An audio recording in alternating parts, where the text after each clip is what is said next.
నమస్తే. ఇన్నాళ్ళు నన్ను సపోర్ట్ చేస్తూ, ఎంకరేజ్ చేస్తూ మీ ప్రేమని నాకు అందిస్తున్న ప్రతి ఒక్కరికి కృతజ్ఞతలు. అలాగే ఈ వీడియో కూడా ఖచ్చితంగా మీకు ఉపయోగపడుతుంది. లైక్, షేర్ అండ్ సబ్స్క్రైబ్ చేసి మీ సపోర్ట్‌ని నాకు అందించండి. అలాగే ఈ వీడియో పట్ల మీకున్న అభిప్రాయాన్ని కామెంట్ సెక్షన్‌లో కామెంట్ చేసి తెలియజేయండి. ఇప్పుడు వీడియోని చూద్దాం. సూర్యోస్మి, నేను మీ విక్రమాదిత్య. ఆరోగ్యమే మహాభాగ్యం, ఆరోగ్యం భాస్కరాధీనం. ఆదివారం మద్యం, మాంసం, మైదనం వద్దు, ఆరోగ్యం ఐశ్వర్యం వద్దు. మీరు ఆచరించండి, 10 మందిని ఆచరింపచేయండి. ఆచరించండి, ఆరోగ్యవంతులుగా ఉండండి. ఆచరించండి, ఐశ్వర్యవంతులు కండి. ఆచరించండి, ఆనందంగా జీవించండి. సూర్యోస్మి. నమస్తే, వెల్కమ్ టు అవర్ ఛానల్. నేను పద్మిని. ప్రస్తుతంతో పాటు ప్రముఖ ఆధ్యాత్మికవేత్త, సూర్యోపాసకులు, Sun spiritual society founder Vikramaditya గారు మనతో పాటు ఉన్నారు. మాట్లాడదాం. సార్ నమస్తే. సార్ సూర్యోస్మి తల్లి. సార్, దేవీ నవరాత్రిలో భాగంగా 3వ రోజు అమ్మవారిని మీరు ఏ రూపంలో కొలుస్తారు? అలాగే వెజిటబుల్ థెరపిస్ట్ గా కూడా అమ్మవారిని శాకాంబరి రూపంగా మనం భావన చేస్తాం. ఖచ్చితంగా అమ్మవారిని ఆ రూపంలో కూడా కొలుస్తాం. కాబట్టి మరి ఏ కూరగాయతో, ఏ వెజిటబుల్ ని జ్యూస్ రూపంలో అమ్మవారికి నివేదన చెయ్యాలి, తద్వారా ఎటువంటి కష్టాల నుంచి ఖచ్చితంగా మనం బయటపడేటటువంటి పరిస్థితి అమ్మవారు మనకు కల్పిస్తుంది అనేది ఒక్కసారి మీరు అంటే అమ్మా, మీరు పులిహోరలు, దద్దోజనం, వడలు, గారెలు ఇలా కదా చెప్పాలి. మరి శాకాంబరి, మరి మీరు వెజిటబుల్ ఎవరిని అడగండి, నేను వెజిటబుల్ థెరపిస్ట్ అంటే మీరే కాబట్టి.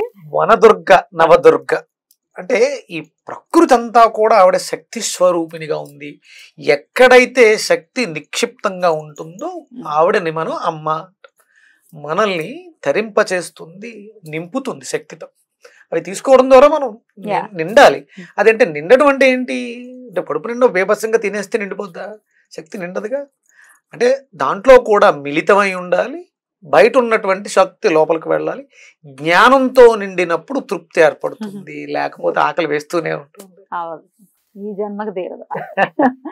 అందుకనే ఈ జన్మకు తీరదు కాబట్టి జన్మ జన్మలు తిరిగి తిరిగి ఇక్కడే తిరుగుతూ ఉంటాం.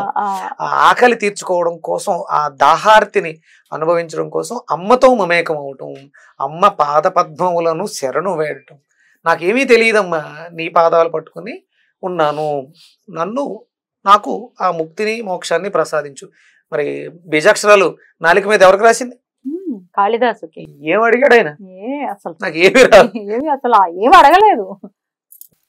అద్భుతంగా ఆసువుగా కవితలు చెప్పేసి రాసేసారు ఆయన.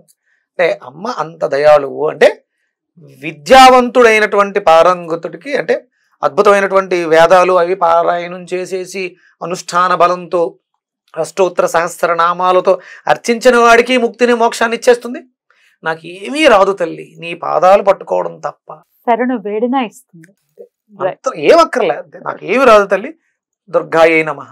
అమ్మ నాకు ఏమి రాదు, అమ్మ నాకు ఏమి రాదు, అమ్మ. అంటే మామూలుగా చాగంటి కోటేశ్వరరావు గారు చెప్తారు, అధికారంలో ఉన్న తల్లి దగ్గరికి కొడుకు వెళ్ళి, ఏమండి ఆవిడ పేరు పెట్టి ఏదో సుశీల ఏలో అని పిలిస్తే అంటే కోప్పడుతుంది. అంటే ఎంత గొప్ప ఉన్నతాధికారి అయినా తన బిడ్డకు తను అమ్మే అమ్మ అనే పిలవాలి. కానీ మరి ఇంతమంది అమ్మలకు అమ్మ, ఇక మరి అమ్మని ఏమని పిలిచినా అంటే 108 నామాలు, సహస్రనామాలు, అసలు లెక్కకు మించి సృష్టిలో ఉన్నటువంటి అన్ని నామాలు ఆవిడవే. అనంతమైనటువంటి నామాలు కలిగింది. మరి ఒకటని చెప్పలేం మనం, కానీ నిర్దిష్టంగా ఒక రూపంతో మనం కొలవటం అనే అయితే కాబట్టి 3వ రోజు ఏ రూపం? యాదేవి సర్వభూతేషు. యాదేవి అన్ని భూతాల్లోనూ నువ్వే ఉన్నావు. యాదేవి సర్వభూతేషు చంద్రఘంట సంస్థితై. చంద్రఘంటాదేవిగా మనకి దర్శనమిస్తున్నావు. నమస్తస్యే నమస్తస్యే నమస్తస్యే నమో నమః. ఆ పేరు ఎందుకు వచ్చింది చంద్రఘంట? ఎందుకు వచ్చింది? ఏమిటి దాని వెనకాల ఉన్నటువంటి? మీరు అంటే వయసులో ఉన్నప్పుడు యువతీ యువకులు ప్రేమ కథల గురించి, ప్రేమ సినిమాల గురించి చూస్తారు. అసలు సృష్టికి ఆరంభమైనటువంటి అమ్మా నాన్నల ప్రేమ గాథ ఒక్కసారి చదువుతాం? తప్పకుండా. గురువు గారు అందించినటువంటిది విశ్వనాథ్ ప్రసాద్ గారు ఎప్పటికప్పుడు మనకి పంచాంగ రూపంలో తెలియజేస్తున్నారు. చాలా అథెంటిక్ గా ఉంటుంది ఆయన అందించేటటువంటి విషయాలు. సేకరణ కూడా చాలా అథెంటిక్ గా ఉంటుంది. నువ్వు నాకు ఆయన గురించి మనం చెప్పావు, శుక్రుడు గురించి. శుక్రాచార్యుడి గురించి ఆయన చెప్పినటువంటి నిజంగా అంటే వేదం తెలిసిన వాళ్ళు, శాస్త్రం తెలిసిన వాళ్ళు చెప్పే వర్ణన అద్భుతంగా ఉంటుంది. దీంట్లో సైన్స్ ఉంటుందమ్మా, మనకు అర్థమయ్యే విధంగా ఒక కథగా మార్చారు. ఒక అద్భుతమైనటువంటి లవ్ స్టోరీ. చదవమంటారా? చంద్రగంట రూపానికి సంబంధించిన ఒక చిన్న వివరణ అదేంటంటే, ఈ రోజు శారదా నవరాత్రుల్లో 3వ రోజు నవదుర్గా సాంప్రదాయం ప్రకారం దుర్గాదేవిని చంద్రఘంట రూపంలో పూజిస్తారు. శివుని చంద్రశేఖర అవతారంలో శివుని భార్య శక్తి రూపం చంద్రఘంట. 10 చేతులు కలిగి అర్ధచంద్రుని పాలభాగంలో ధరించి నుదుర్లో 3వ కన్ను కలిగి ఆడపులి వాహనంగా ఆడపులి మీద కూర్చున్న రూపంగా రూపవర్ణన. శివుడు పార్వతీదేవి ప్రేమను అంగీకరించిన తర్వాత పార్వతీదేవి కోరిక ప్రకారం శివుడు రాజకుమారుడిగా తయారయ్యి పెళ్లి చూపులకు వెళ్లాడట. ఆ సమయంలో పార్వతీదేవి పెళ్లి కూతురుగా శివుని కంటికి చాలా సున్నితంగా, అందంగా, శాంత స్వభావంతో కనిపించిందట. ఈ స్థితిలో ఉన్న పార్వతీదేవిని చంద్రఘంట అని పిలుస్తారు. క్యూట్ గా ఉంది అంటే విజువల్ ఒక్కసారి అలా కనపడుతుంది. అంటే ఇప్పుడు అంత రూపం ఆవిడది, ఒక అద్భుతమైనటువంటి చంద్రబింబాన్ని శిరస్సును తగిలించింది, 3వ కన్నుతోటి ఉంది, 10 చేతులతోటి ఉగ్ర రూపంలో ఒక ఆడపులి మీద ఉన్నప్పుడు భయంకరంగా ఉండాలి. కానీ ఆయన కోరుకుంది, ఆయన రాజకుమారుడులా తయారై వస్తున్నాడు. అప్పుడు ఆ రూపం అలా ఒక్కసారి 10 చేతులన్నీ కూడా 2 చేతులుగా మారిపోయి సున్నితంగా తయారైంది. అందులో శివుడిని చూసుకుంటే మనం ఆయనకేమి పెద్ద అలంకార ప్రియుడు అంటే విష్ణువు కదా, మామూలుగా ఉంటాడు. ఆయన అలంకరణ చేసుకుని ఒక రాజకుమారుడిగా ఆ విజువల్ ఎంత బ్యూటిఫుల్ గా ఉంది కదా. అద్భుతం అమ్మా, అద్భుతం. అంటే రతి మన్మధులు అంటే ఇప్పుడు సృష్టి అంతా వాళ్ళిద్దరే, పార్వతీ పరమేశ్వరులే. వాళ్ళు అలా తయారై ఆ అందమైనటువంటి లవ్ స్టోరీ. అంటే ఇది సృష్టి జరిగిన తర్వాత ఆవిడ గణపతి రూపాన్ని చేసిన తర్వాత సమయం కోసం, అంటే కాలుడు కదా ఆయన, కాలానికి అధిపతి కదా, ఆయన కోసం ఎదురు చేస్తూ తపస్సు చేసింది. ఆయన్ని ఈ రూపంలో ఆవిడ కోరుకుంది. నిన్ను అంటే శక్తి సమయాన్ని ధరించాలని కోరుకుంటోంది. ఇప్పుడు ఇదంతా ఇదే జరుగుతుంది. రేపు మనకి నెక్స్ట్ రాబోయేది ఏంటి? కార్తీక మాసం. అంటే వీళ్ళిద్దరూ మమేకం అయ్యారు. అప్పుడు అందులోంచి ఒక అద్భుతమైనటువంటి రూపం, శివతత్వం బయటకు వచ్చింది. అద్భుతం కదా, అద్భుతం. మరి ఇక్కడ మనం నివేదన ఏం చేద్దాం? చంద్రఘంట అమ్మవారికి ఏం చేయాలి? చంద్రఘంట అమ్మవారికి ఏమో సున్నితంగా, సుకుమారంగా. ఇప్పుడు అంటే మన శరీరం హార్మోన్స్ ని కోల్పోయి కొంచెం సైజులు పెరిగిపోయి అనారోగ్య సమస్యలతో నాడీ మండల వ్యవస్థ ఇబ్బంది పెడుతూ ఉంది. అందుకని గోరుచిక్కళ్ళను ప్రధానంగా తీసుకుని, అంటే మన శరీరంలో ఈ సున్నితత్వాన్ని పెంచుతూ శక్తి, కావలసిన శక్తిని అందిస్తూ ఇంట్రోవర్టెడ్ అనొచ్చు దీన్ని, అలా తయారు చేస్తుంది గోరుచిక్కళ్ళు.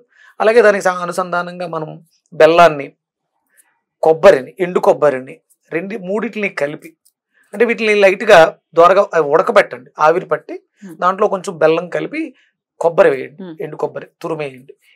ఈ 3 బాగా కలిపి నివేదన చేయండి. వాటిని ప్రసాదంగా స్వీకరించండి. నేను ఏదో నోటుకొచ్చింది చెప్పట్లా, దీన్ని నేను ప్రయోగం చేసి చూశాను. నేను పచ్చి గోరుచిక్కుళ్ళు, ఎండు కొబ్బరి కలిపి చూశాను, బెల్లంతో కలిపి లైట్ గా ఉడకబెట్టి ఆవిరి పెట్టాను. ఆవిరి పట్టి దాంట్లో కొంచెం బెల్లం వేసి ఎండు కొబ్బరి వేసాను. దీనివల్ల ఏమవుతుందంటే మనిషికి తన మీద తనకి కంట్రోల్ వస్తుంది. మనం సహజత్వాన్ని ఎందుకు కోల్పోతాం? నా మీద నాకు కంట్రోల్ పోయినప్పుడు, మనసు బాగాలేనప్పుడు, ఎవరితోటి కలవలేకపోవటం, ఇబ్బందికరంగా ఉండడం, ఇలా చేయటం వల్ల వెయిట్ లాస్ అవుతారమ్మా. అద్భుతంగా మంచి నాజూకుతనం వస్తుంది.